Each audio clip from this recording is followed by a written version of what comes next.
Hey there, welcome to Pop Culture Cupid. I'm Alison, love coach, here to help you single people find your way back to love. And I'm Michal, I'm a single life coach. I help singles embrace themselves and their singleness, as well as develop a healthy self-relationship. In this podcast, we will look at how pop culture impacts romance, dating, and your love life. And each week we'll shoot another arrow through another pop culture delusion. I thought we weren't going to do the whole cheesy thing. And then burst into smithereens. Oh my god, dude, that's so cringe! Sorry, it's in the intro now.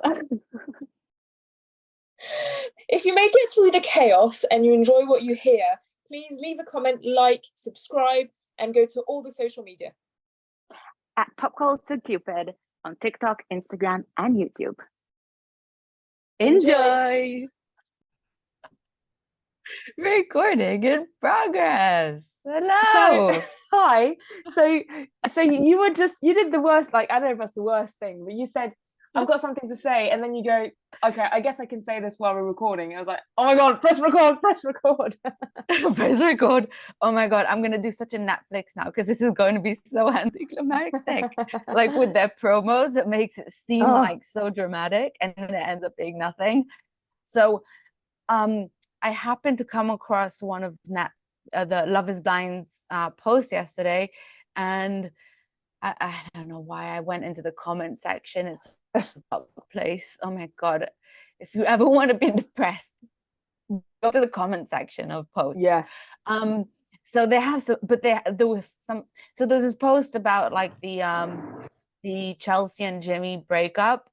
Right. And I went into the comments. There's some of the best comments I've read, so I thought maybe we can go over a few of them. Yeah, it's good. Go for it. Yeah, but you want to start with that? Yeah, I think it's a good idea. I think it's funny because the first one is, honestly, the best thing about this season is Clay's mum. Snap. That's like, well, maybe AD's mum as well, but I think you mentioned it in one of the recordings that we did about this season.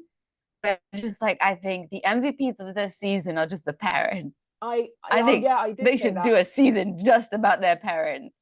Yeah, I said it because Jeremy's mum, because I was thinking about this the other day of just like, we live in a world where we tend to kind of make it everything be okay, and you know, if you mess up, I have a feeling that if you go to see a therapist or something, the therapist is going to try and make it all okay, instead of just like, you know, no, you messed up. I mean, it's okay, we'll get over it, but you messed up and you take accountability for it. And I was just thinking about it of, you know, yeah, if sometimes people need to be told, no, you be better, you know. And this season, Jeremy's mum, AD's mum, and Clay's mum, they were like, oh my god. They were just like, yeah, nope. They were letting them have it. Yeah, we're not having this. We're gonna let you have it. So yeah, I think I just love how she put him in his place. And then the comment goes on to say she is healing generations of trauma and breaking cycles, which is very true. She gets the medal. This was one of the most powerful and game-changing scenes across season 6. Oh, but that's already more of Clay mums in season and scenes like this, please. So yeah. Well, yes, more of Clay's mum. I think she was. I think also, you know what? I wrote down a quote she said. I wrote down a few quotes. There were some very good quotable moments in that episode, in that one single episode they gave us. Yeah, and that single scene of Clay's mum, like we only saw her during that. Yeah, they're like soaking the last drop of juice out of us. It's like, Anyway, she said, if you don't get help, you'll bring that shit with you into the next relationship or something like that. So she was like, which is it's yes. Like we I think if you don't work on yourself, if you don't improve, you're just going to keep bringing it. It's not the relationship that's the problem.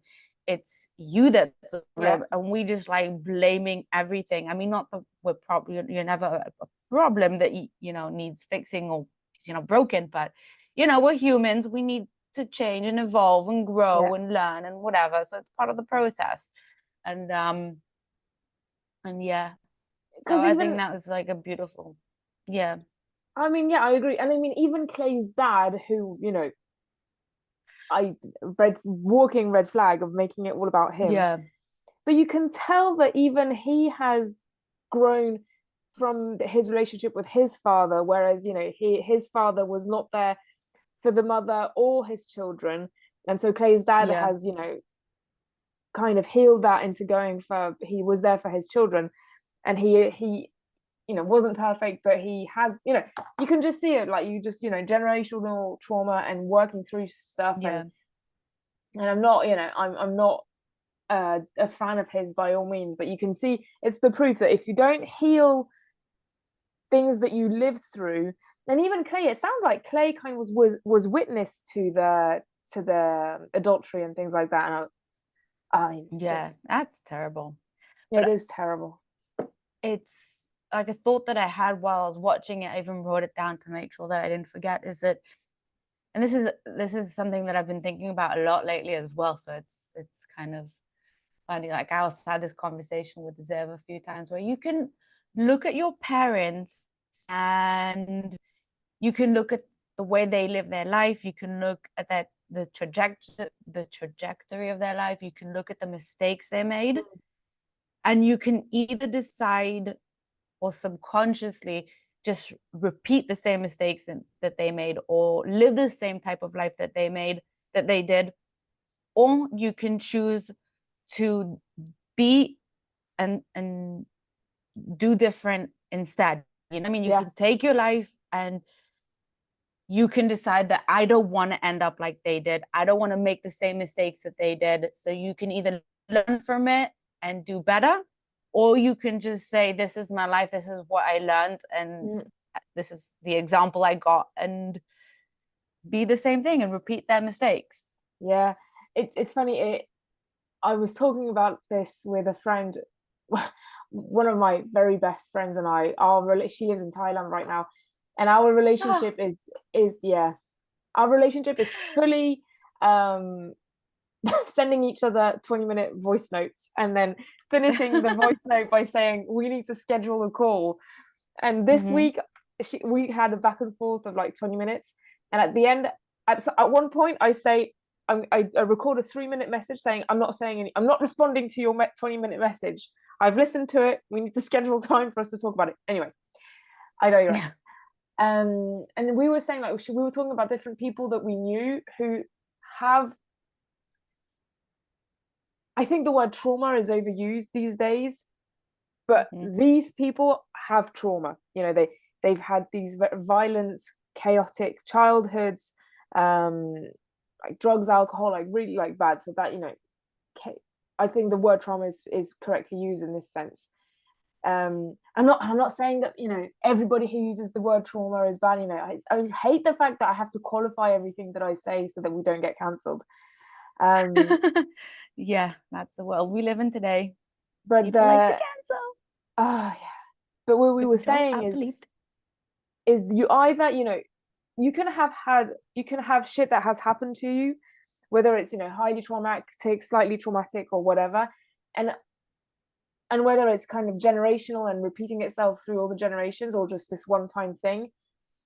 And you can either like work on it and heal from it, or you can just accept the fact that that's your life, but your life is going to be subpar, and, you know, your life is, and you're gonna, you know, and it's just, you're not going to grow from it. And if you choose to accept that, then I feel that if you choose to accept the fact that you don't want to do the work, then you choose to accept that you're not allowed to complain about your life. Like, if you accept that without doing the work, then you forfeit the right to complain.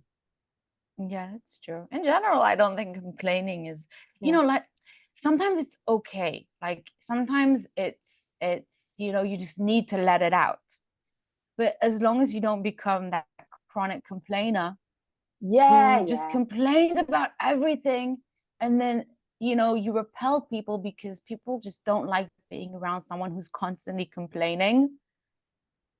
So you're pushing people away, and you're just digging yourself further into that situation or into the bad things, and you're getting stuck, and it's just burying yourself even deeper in that dark hole, and instead of just doing something about it. And when you're complaining, you're sort of also justifying to yourself like why, you know, you're the poorest person in the world, why you deserve all the sympathy, why you're a victim. And then you sort of go into that victimhood mentality and you get stuck where you are, instead of like, yes, it sucks, some people get cards dealt to them that are completely sucky, but what are you going to do? Is complaining about it is it going to change it? No, it's likely going to make it worse. So, you know, you have to play the cards that you've been dealt and try to make the most of it. And if you don't want to end up like that for the rest of your life, then you have to do something about it, which is the harder choice in the short term, but in the long run, you'll end up in a better place. So 100%. And it's, you know, and I agree, like sometimes it's okay to complain, and I think it's also healthy, to be honest, of just letting it out. And I think if you want to complain like forever because that's your mechanism to move on, but you are actually moving forward and developing, then I think that's fine. But complaining and staying like, you know, and staying put and just is not the right thing. No, you don't want, like, it's the worst thing that you can do for yourself in your life. And I think Clay has done such a fantastic job at, I gotta give it to him. I know that he screws up a lot. He puts his foot in his mouth and he says all the wrong things. But this episode, Chef's Kiss, you know, I feel very bad for AD. I like, my heart goes out to her. She was my season's favorite. And but I think he handled himself so well. The problem is that this is the format that they signed up for, so he has no other choice but to get to the altar and break up with her over there. And I think he also, with himself, you know, sometimes there's things you don't know until the very moment that you have to do them. Yeah, which like, is what he was saying. I can't do this. Yeah, and I think he was being mature and he was doing the right thing. And he said something so sweet to her, that like, heartbreaking and sweet, that he was like, it just sums up like breakups in general. It says, like, he said, I'm not saying no to you. Which is the most beautiful thing in the world. A standing ovation, so simple to the point, and it's probably right for most breakups or situations where someone is breaking up with you or can't go through with marriage or whatever. It's not you. It really isn't. It's usually work that they have to do with themselves, or they're not ready for the marriage, or maybe it's just you two together that doesn't work.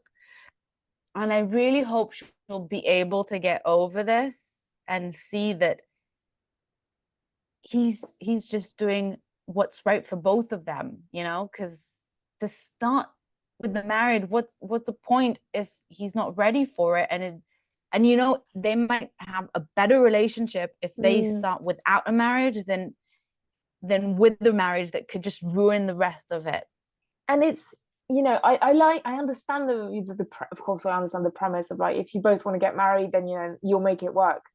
But that's just so fundamentally wrong, because we, you know, that the Love is Blind and Married at First Sight and things like that, they want to recreate what it was like 50, 60, 100 years ago, but we just don't live in that world anymore. And I mean, duh, we don't live in that world anymore. But but that, you know, I was talking with a friend, we were talking about her relationship, and she was just like, this friend did a lot of work on herself, and so she feels like she needs to give her man a chance of getting, you know, of healing his kind of traumas, again the word. But I told her, like, you guys are not married, and even though you think you want to stay for the rest of your lives together, you guys haven't promised each other anything. And, you know, this is why you have the relationship, to get to know each other and take time. And for some people it's 6 months and then they feel like they know, and so they get married. I've known people who have done that, and 10 years later they're still together and it's perfect.